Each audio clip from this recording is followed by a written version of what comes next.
Hello everyone and welcome to OL Expert. This is your history class and we are going to continue the same chapter. That one is the rise of commercial forestry. क्योंकि throughout the world कुछ areas ऐसे हैं, कुछ countries ऐसी हैं जहाँ पे forest का cover बहुत ज़्यादा है and कुछ countries in the world ऐसे भी हैं जहाँ पे forest cover है ही नहीं. वर्ड की बात और ऐसे ही हमारी इंडिया में भी है. तो आज हम डिटेल में देखते हैं कि कौन से एरियाज ऐसे हैं जहां पे फॉरेस्ट कवर है और उनका क्या यूज है और उसे कैसे फॉरेस्ट जब एक्ट बना है इंडिया में बेसिकली तो उसमें उसके जो लोग हैं जो विलेजर्स हैं जो उस पर डिपेंडेंट थे या जो कम्युनिटीज उस पर डिपेंडेंट थी उस पर क्या असर पड़ा. Fine, so let's begin the class. The largest forest in the world is the Amazon. You can C a picture over here कि कितने घने जंगल है एक्चुअल में. अगर आप घने जंगल भी देखेंगे तो अमेज़न का भी लार्जेस्ट कवर तो है ही, साथ में घने भी बहुत है. वर्ल्ड लार्जेस्ट रेन फॉरेस्ट है. इस फॉरेस्ट एरिया में यानी कि रेन फॉरेस्ट में 30 मिलियन लोग रहते हैं, कम्युनिटीज रहती हैं और इसमें 10 known species on the earth है. दैट मीन बहुत ज्यादा एरिया की वजह से यहाँ पे स्पीसीज भी हैं और यहाँ पे लोगों का कम्युनिटीज भी रहती हैं. फाइन, अब इंडिया की बात देख लेते हैं. इंडिया में जो फॉरेस्ट कवर से लार्जेस्ट फॉरेस्ट कवर है that one is Madhya Pradesh had the largest one in India. Above is the protected forest is one Vihar national park.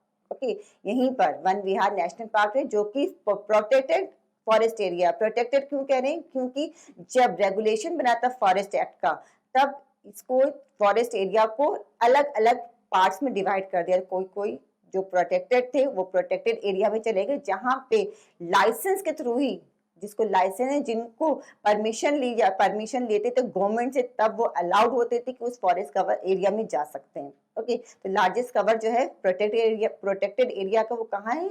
मध्य प्रदेश में है. Chhattisgarh and Orissa are other major forest covered states of India. उसके बाद आते हैं मध्य प्रदेश के बाद आते हैं an elephant in Chandanaka forest Odisha. तो you can see here in the map also. Map में भी देख सकते हैं कि जो इंडिया का जो फॉरेस्ट कवर है सबसे ज्यादा कहाँ है और सबसे कम कहाँ है. Okay, and there are few countries जहां पे फॉरेस्ट कवर नहीं है यानी कि नेचुरल वेजिटेशन का कवर ही नहीं है क्योंकि उन्होंने क्लीन कर लिया है फॉरेस्ट को और उसमें प्लांटेशन कर ली अपनी नीड के अकॉर्डिंग. तो वहां पे ऑब्वियस बात है वहां पे क्या अब फॉरेस्ट कवर रह ही नहीं गया. जो कौन कौन सी कंट्रीज में है आपके? न्योरा में है, सैन मैरिनो में है, कतर में है, ग्रीनलैंड एंड जिब्राल्टर. ये these are the countries in the world जहां पे फॉरेस्ट कवर नहीं है. While people lost out in many ways after the forest department took control of the forest, some people benefited from the area opportunities that had opened up in the trade. Many communities left their traditional occupation and started trading in forest products. This happened not only in India but across the world. क्योंकि जब forest regulation बनाए गए, सिर्फ India की बात नहीं करें हम करते हैं थ्रू आउट द वर्ल्ड. तो जब फॉरेस्ट रेगुलेशन बनाए गए क्योंकि फॉरेस्ट एरिया मैक्सिमम क्या था, जो वहाँ के विलेजर्स रहते, नियर बाय विलेजर्स, जो आसपास के जो लोग रहते थे, जो कम्युनिटीज पे डिपेंडेंट थी, तो उसको स्पॉइल करने शुरू कर दिया था. एक्सप्लॉयटेशन इतना ज्यादा बढ़ गया था कि जो वहाँ की गवर्नमेंट थी, अलग अलग कंट्री से गवर्नमेंट ने इस पे एक बैन लगाया. दैट्स वाई तो उन लोग के जो विलेजर्स थे उनको ऑक्यूपेशन भी चेंज करना पड़ा और कुछ ऐसे लोग भी थे जिनको न्यू अपॉर्चुनिटी मिली क्योंकि उनको उस प्रोडक्ट, वहाँ के जो फॉरेस्ट के जो प्रोडक्ट्स थे उनके ट्रेड के लिए उनको अपॉर्चुनिटी मिली. और जो विलेजेस उन पे डिपेंडेंट थे, जो कम्युनिटीज वहाँ की जो फॉरेस्ट पे डिपेंडेंट थे उनको वो एरियाज छोड़ के दूसरे ऑक्यूपेशन में भी इन्वॉल्व होना पड़ा. तो डिपेंड करता है, कुछ लोगों के लिए अपॉर्चुनिटी थी और कुछ को क्या था, उनको अपनी ऑक्यूपेशन को लीव करके दूसरे ऑक्यूपेशन पे शिफ्ट होना पड़ा. डिपेंड करता है कहाँ कहाँ. इंडिया में भी था ये चीज क्योंकि जब इंडिया में आया तो इंडिया में जो ब्रिटिश कॉलोनियल रूल था उस टाइम पे फॉरेस्ट एक्ट बना था. तो बहुत से विलेजर्स ने अपना जो एंसेस्टर से चले आए थे ऑक्यूपेशन उसको छोड़ करके दूसरे ऑक्यूपेशन में इन्वॉल्व हुए थे. For example, with the growing demand for rubber in the mid-19th century, the Mujicaran peoples of the Brazilian Amazon who lived in villages on high ground and cultivated manioc. Manioc is a staple diet. जैसे हम लोग के हैं यहाँ पे बहुत से areas में थ्रू द वर्ल्ड कुछ की कहीं कहीं की स्टेपल डाइट क्या होती है, राइस होती है, कहीं की व्हीट होती है, कहीं की मेज है। ऐसी ब्राजील के अमेजोन में जो स्टेपल डाइट थी क्या थी, मैन्योप थी। वहां पे वो लोग क्या, वहां के जो विलेजेस थे वो मेन कल्टीवेशन उसी का करते थे। ओके, बट अब क्या था, डिमांड बढ़ती जाए। डिमांड क्या चेंज होती है, ईयर टू ईयर या ईयर एरा के अकॉर्डिंग भी डिमांड में चेंजेस आते रहते हैं। अब डिमांड क्या थी, रबर की थी उस मिड 19 सेंचुरी में। तो वहां के लोगों ने क्या कि अपनी स्टेपल डाइट को, जो कल्टीवेशन करते थे, जो फॉरेस्ट पे डिपेंड थे, वो सब हटा दिया। अब उन्होंने फॉरेस्ट को क्लीन करके क्या उगाना चाहिए, किस चीज का प्लांटेशन स्टार्ट किया, रबर का।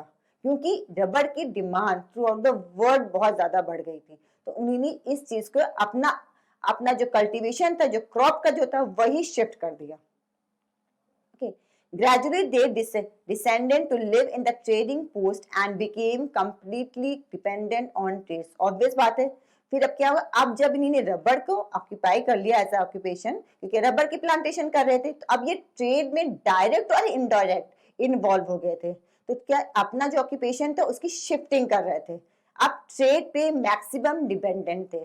कौन थे ये हम बात करें, एक एग्जांपल दिया, it is not the same for everywhere, सब में अलग अलग, क्योंकि जिस चीज की डिमांड जहां पे होगी, अब ऐसा नहीं कि रबर की डिमांड हर जगह हो और हर जगह ही रबर के प्लांटेशन, डिपेंड करता है कि आप किस रीजन पे बिलोंग करते हैं। हम अमेजोन की एग्जांपल ले रहे हैं, तो अमेजोन में क्या ट्रॉपिकल रेन फॉरेस्ट में, ऑब्वियस बात है यहाँ पे रबर का प्लांटेशन के लिए सारे फेवरेबल कंडीशंस हैं। तो यहाँ पे रबर का प्लांटेशन बहुत ज्यादा फ्लरिश हुआ, डिमांड में था, ये सुटेबल कंडीशन थे यहाँ पे। तो यहाँ के लोगों ने क्या, इसकी प्लांटेशन करी और इसी को ट्रेड के थ्रू अपनी इकोनॉमी को स्ट्रॉन्ग करा, अपनी सोशल इकोनॉमिक कंडीशंस को बहुत ही ज्यादा फ्लरिश कर दिया। In India, the trade in forest products was not new. Obviously, from the medieval period onwards, we have records of Adivasi communities trading elephants and other goods like hides, horns, silk, cocoons, ivory, bamboo, spices, fibers, grasses, gums, and resin through nomadic communities like the Banjarans. क्योंकि यहाँ पे जो हम India की culture को देखें, तो यहाँ पे ऐसा नहीं कि ट्रेड अभी बहुत ही ज्यादा फ्लरिश हुआ है। ट्रेड पर ये एंशियंट टाइम से बहुत ही ज्यादा फ्लरिश था, जब यहाँ पे आदिवासी रहते थे, कहाँ, फॉरेस्ट एरिया में नोमैडिक्स रहते थे, कम्युनिटीज वहां पे रिजाइड करती थी।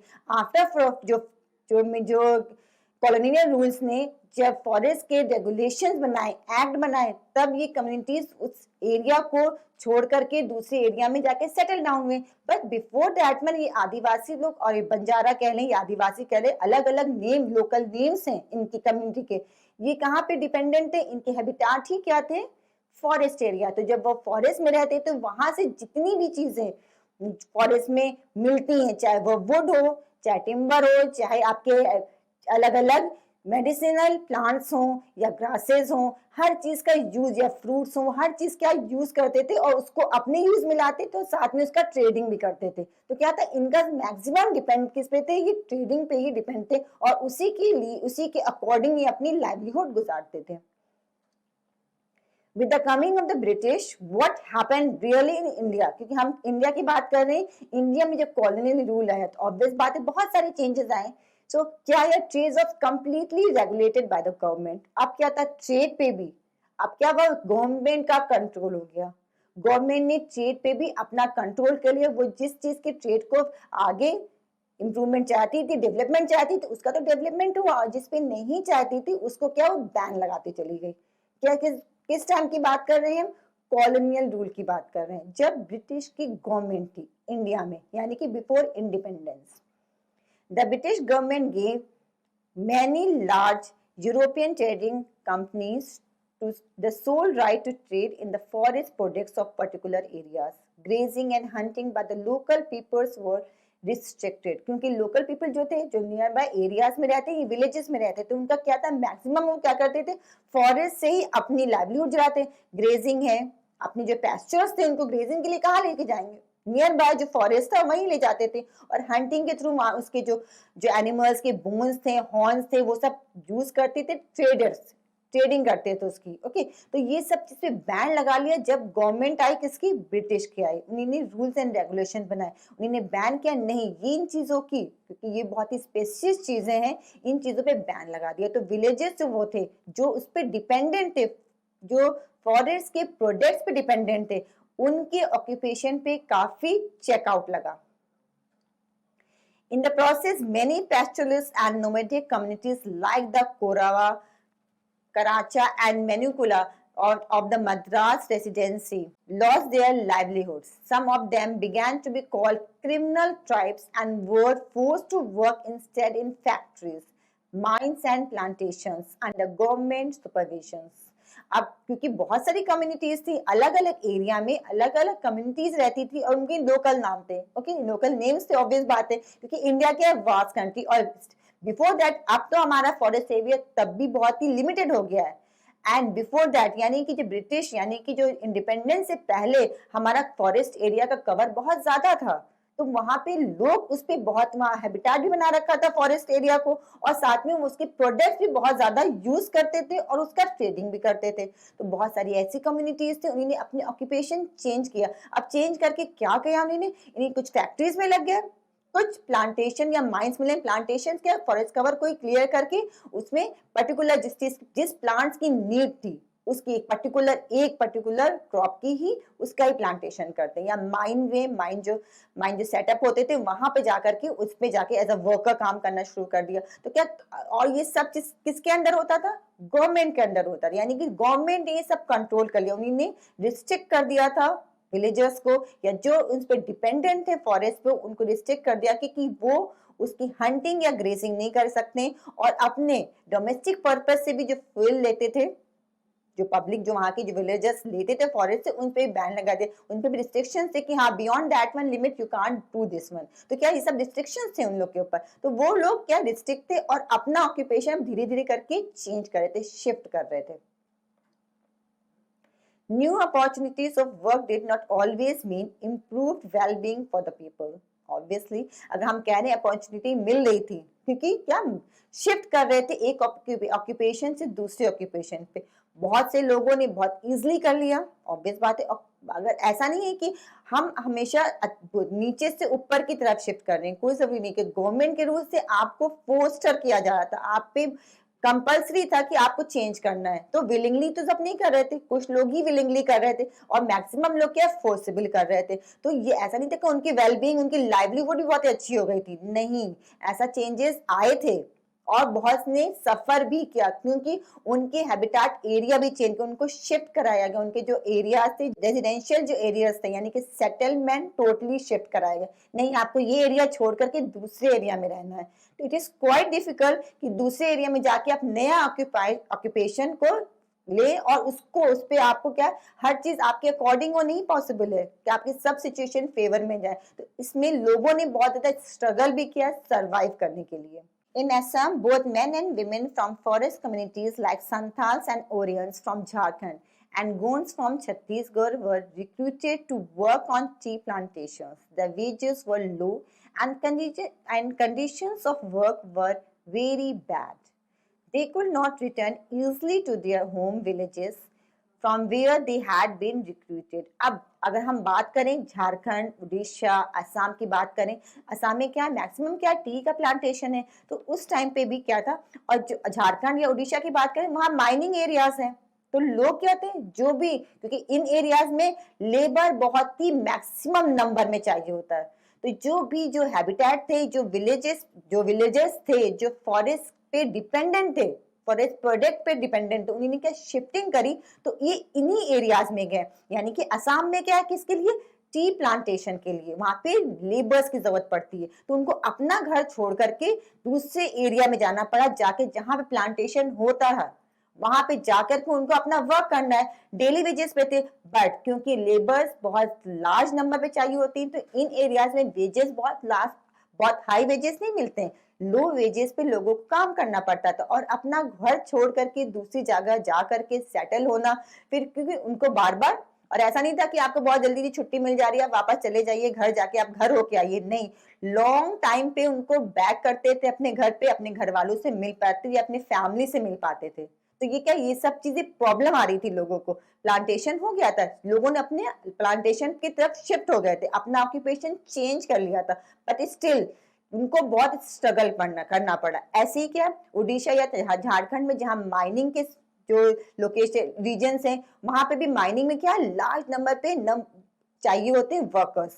तो लोग अपने अपने एरियाज को छोड़ करके यहाँ पे आए एज अ वर्कर, यहाँ पे आके काम किया। फिर अगेन क्योंकि यहाँ जहाँ पे लार्ज नंबर पे वर्कर्स चाहिए होते हैं वहां पे वेजेस लो वेजेस पे काम करते हैं लोग। ओके तो वेजेस तो ज्यादा मिलते ही नहीं है और उनकी बहुत ही अच्छी हेल्थ कंडीशंस भी नहीं होती है और बहुत ही ज्यादा जो एटमॉस्फेयर कंडीशन होती है जो है जहाँ पे वो रहते हैं वो भी बहुत ज्यादा अच्छी फैसिलिटीज बहुत ज्यादा नहीं मिलती। डिपेंड करता है आप किस ग्रेड पे काम करते हैं। अगेन फिर वो अपने घर को छोड़ के क्या कर रहे थे, ये लोग अपने घर को छोड़ के अपनी फैमिली को छोड़ के दूसरी जगह जहाँ पे जो माइनिंग रीजन्स थे वहां पे जाके वर्क करते थे। तो बहुत ही रेयर केस में इनको छुट्टी मिलती थी कि अपनी फैमिली अपने घर जाकर वापस मिल पाए उन लोगों से। तो ये सब क्या चीजें दोनों ही एरिया में चाहे वो माइनिंग के लिए हो चाहे प्लांटेशन के लिए हो लोगों ने सफर किया, स्ट्रगल किया।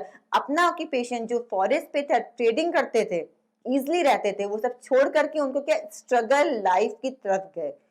जाहिर सी बात चेंजेस जरूर आए, लाइफ में भी चेंज आए, थोड़ा इंप्रूवमेंट डेवलपमेंट जरूर करा, बट स्टिल सर्वाइवल के लिए मुश्किल पड़ रही थी। So this was the real situation जब कमर्शियल फॉरेस्ट्री इंडिया में इंट्रोड्यूस हुई बाय द ब्रिटिशर्स, यानी कि जब कॉलोनियल रूल यहाँ पे फॉरेस्ट रेगुलेशंस बनाए गए, एक्ट्स बनाए, उसके अकॉर्डिंग ही फॉरेस्ट के एरिया को क्लासिफाइड कराया गया, अलग अलग एरियाज बनाए गए और उसमें प्रोहिबिटेड एरिया कर दिया कि नहीं, जो ग्रेजिंग पैस्चरिंग के लिए होती थी या हंटिंग के लोग जाते थे वो सब लिमिट कर दिए, यानी चेकआउट किया गया। वहां पे जो हैबिटेट, जो लोग वहां के पब्लिक जो विलेजेस थे नियर बाय एरियाज के जो इस पे डिपेंडेंट थे उनको भी अपना ऑक्यूपेशन शिफ्ट करना पड़ा। हम इस चैप्टर को कंटिन्यू करेंगे इन द नेक्स्ट क्लास और एक नए टॉपिक के साथ स्टार्ट करेंगे। Till then, take good care of yourself. Thank you.